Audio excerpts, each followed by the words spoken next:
saya Dr. Salomo, spesialis penyakit dalam. Ya, saya staf pengajar di bagian penyakit dalam di Universitas Metodis Indonesia, Fakultas Kedokteran. Ya, hari ini saya akan membawakan mengenai materi skills lab tentang penyuntikan.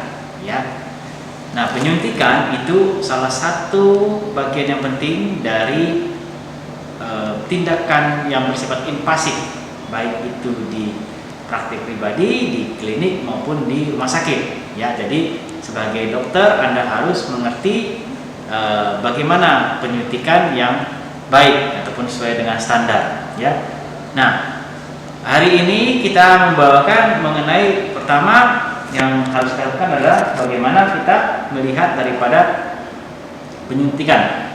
Ini yang namanya ampul ya. Nah, ampul Anda lihat bahwa ampul itu salah satu bentuknya ada seperti begini, ada juga yang tidak ada kepalanya tetapi dia berbentuk bulat saja ya. Nah, Anda lihat ini adalah titik daripada fokus pematahannya, jadi Anda tinggal tekan di sini kemudian Anda tinggal patahkan. Nah, seperti biasa kalian patahkan ya. Nah, ini adalah berisi cairan ya, ini ada berisi cairan. Ketika Anda melakukan tindakan seperti ini, Anda harus melakukan pembersihan tangan dulu ya. Tadi saya bersihkan tangan dulu, kemudian memakai handscoon. Nah, setelah itu ini adalah yang namanya jarum atau speed. Jarum itu banyak yang bisa 3 cc, bisa 5 cc ya. Nah, ini jarum yang agak besar ya. Ini jarum yang 12 cc, nggak apa-apa. Nah, setelah itu Anda balikkan saja ampul tadi. Ini tidak akan jatuh, tidak akan tumpah. Kemudian Anda isap, Anda masukkan jarum tadi sambil Anda hisap ya. Anda hisap sebagaimana Anda perlunya, bisa dihabiskan, bisa tidak. Oke, ini tidak akan jatuh. Setelah dilakukan tindakan penghisapan pada ampul, maka ini kita tutup kembali ya. Bisa kita tutup kembali dengan cara kita dengan satu jari saja, satu tangan kita masukkan ya, kemudian atau bisa saja kita tutupkan tapi tangan kita pun steril ya. Nah, ini kita kembalikan ya, ini tadi jarum tadi, atau bisa kita ada memakai vial. Vial ini seperti begini ya, vial namanya vial. Anggap saja sudah tertutup. Nah, kita ambil vial tadi, kemudian kita bersihkan dengan kapas alkohol ya. Kita bersihkan dengan kapas alkohol. Kita bersihkan dengan kapas alkohol tempat tadi vial tadi. Oke. Kemudian kita memakai sarung tangan. Setelah itu kita ambil jarum. Kita tariklah jarum, misalnya kita perlunya 2 cc. Kita tarik udara sebanyak 2 cc. Ya, 2 cc. Kemudian kita masukkanlah jarum tadi ke dalam vial tadi, kemudian kita semprotkan ke dalam yang 2 cc tadi. Nah, setelah itu biarlah dia akan mengisap sendiri. Nah, sebanyak 2 cc. Setelah itu kita keluarkan. Ya, ngerti ya? Jadi tidak perlu kita tarik, tetapi kita hisap dulu, kita masukkan ke dalam ampul, kemudian kita keluarkan udaranya. Setelah itu baru dia akan keluar sendiri cairannya ya. Demikian untuk pengambilan daripada ampul maupun vial. Oke. Nah, sekarang bagaimana kita akan menyuntikkan jarum tadi ya. Pertama, kita menyuntikkan intrakutan. Bahwa kulit kita yang kita suntikkan tadi terdiri atas beberapa bagian ya. Ada intrakutan, ada subkutan, ada intramuskular, dan ada juga satu lagi namanya subkutan ya. Jadi yang pertama sekali adalah kita suntikan adalah intrakutan, berarti di dalam kutis itu sendiri ya. Nah, biasanya ini kita lakukan pada kalau kita untuk biasanya kita melakukan tindakan yang namanya testing obat ya, tes obat ya. Jadi atau tindakan untuk penyuntikan BCG ya, atau kita melakukan tes untuk antibiotik atau skin test ya, biasanya kita melakukan intrakutan ya. Nah ini biasanya jarumnya adalah jarum yang kecil-kecil ya, jarum yang 1 cc ya, karena sifatnya adalah skin test ataupun yang penyuntikan imunisasi ataupun BCG ya. Nah, suntikan daripada jarum 1 cc ini sangat kecil sekali ya. Misalnya kita ambil hanya 0,2 cc ya, jadi 0,2 cc sedikit sekali ya. Kita tarik dulu ya, selama 0,2 cc, kemudian kita semprotkan ke dalam, baru biarkanlah dia akan mengeluar sendiri. Nah, ini keluar sendiri nih, nggak saya tarik ya. Nah setelah itu, setelah 0,2 cc baru kita lepas. Nah seperti biasa kita akan memberikan tindakan aseptik berupa alkohol ya. Kemudian kulit yang akan kita lakukan tindakan penyuntikan intrakutan, kita fiksasi tadi. Kemudian jarum yang terbuka mengarah ke atas ya, jarum terbuka mengarah ke atas, kemudian dengan sudut yang 45 derajat, sini sudut 45 derajat ya, dan jarum yang terbuka itu mengarah ke atas, sudutnya 45 derajat, kita suntikkan ya, bisa 45 bisa 30 derajat, kita suntikkan sedikit saja ya, sampai masuk, kemudian kita suntikkan pelan ya. Maka kalau dia masuk intrakutan, maka dia akan membentuk seperti gelembung ya, gelembung yang menggelembung. Kalau misalnya dia belum ada gelembung, berarti kita tidak masuk ke dalam subkutannya, melainkan dia tidak masuk ke dalam subkutannya, tetapi kita masuk ke dalam tempat yang lain ya. Jadi seperti begini, kita masukkan pelan. Oke. Nah setelah masuk, maka kita tidak boleh melakukan pemijatan ya, tidak boleh melakukan pemijatan, tidak boleh melakukan hanya bisa kita lakukan adalah pengisapan sedikit saja. Kita lakukan pengisapan saja di tempat yang ada cairannya, tapi tidak boleh kita gosok, tidak boleh kita pijat ya. Itu tadi subkutan ya, gunanya adalah untuk skin test maupun untuk imunisasi BCG ya. Kemudian yang kedua, kita subkutan ya. Subkutan itu adalah salah satu penyuntikan yang berguna. Pertama, untuk bisa saja penyuntikan di insulin ya, bisa kita memakai insulin.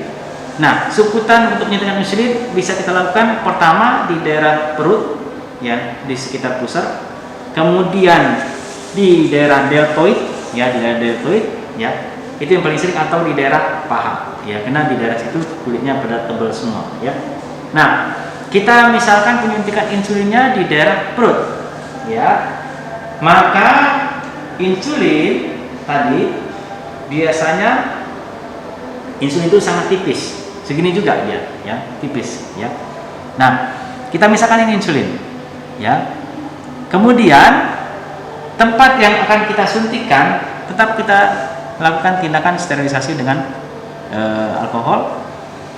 Nah, karena dia sifatnya subkutan atau di bawah kutis, kita harus menarik atau mencubit ya sedikit daging yang akan kita lakukan tindakan penyuntikan. Kita suntik, kita tarik atau kita cubit. Kemudian boleh kita lakukan kita bisa 45 derajat ya, kita suntikan, atau misalnya 90 derajat juga bisa ya, sampai dia akan menembus ya. Kemudian kita suntikan sampai kita cubit ya, kita cubit. Dengan harapan apa kita cubit begini? Dengan harapan dia akan menembus kulit sehingga ketemu subkutannya, kutisnya ya.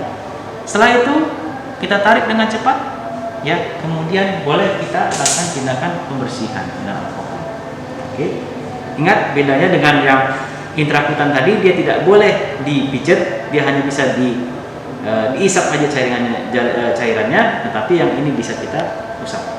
Oke. Itu tadi subkutan. Kemudian intramuskular, ya. Intramuskular adalah penyuntikan yang biasa kita lakukan untuk terapi, ya.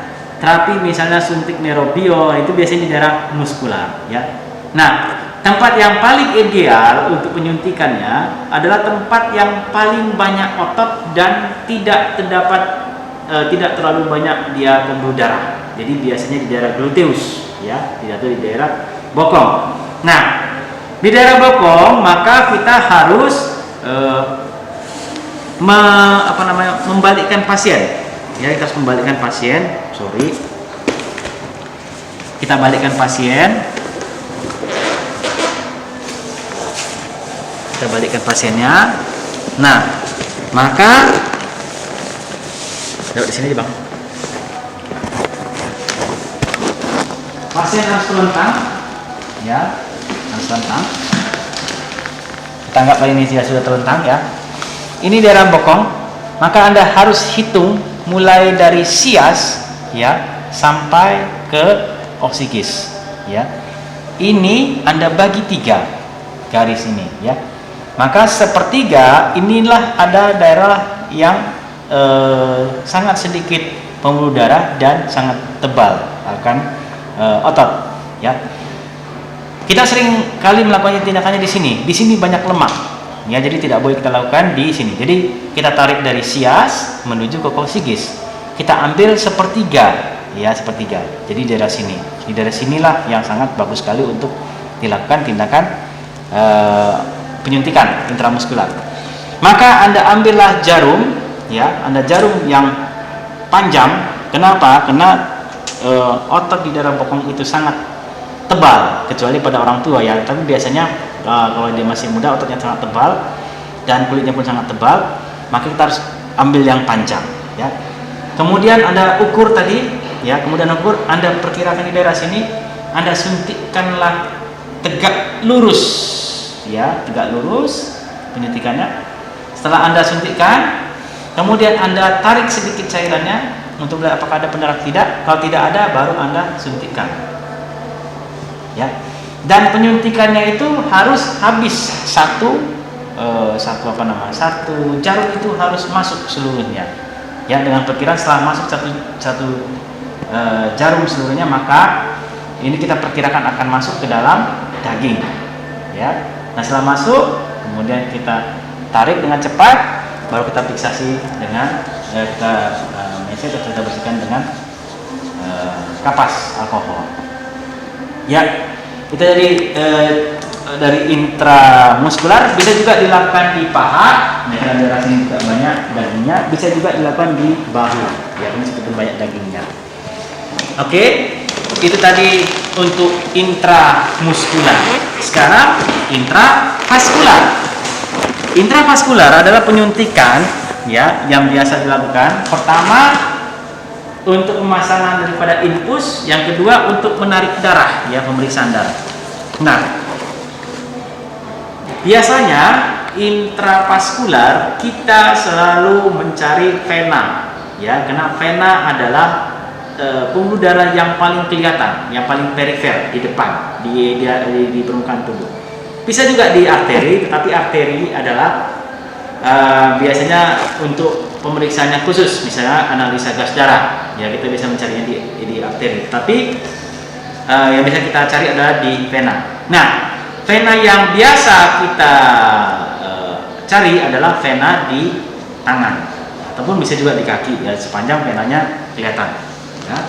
Nah, ketika kita akan menarik cairan dari vena, maka seperti biasa kita harus membendung pertama sekali darah, ya. Jadi dengan memakai tourniquet, jadi kita bendung dengan bisa memakai tourniquet ataupun bisa memakai manset manset untuk tensi, ya. Jadi kita pasang manset, kita kembangkan mansetnya, maka ataupun tourniquetnya kita kembangkan, kita ikat, maka pembuluh darah di sekitar tangan ini akan terbendung, sehingga akan nampak vena-venanya akan menggembung. Ya, disitulah saat yang paling bagus kita bisa menarik darahnya ataupun kita bisa memasukkan obat ke vena tersebut. Nah, caranya gimana? Caranya adalah ini kita misalkan tadi kita sebelah kanan ya. Caranya adalah kita anggap ini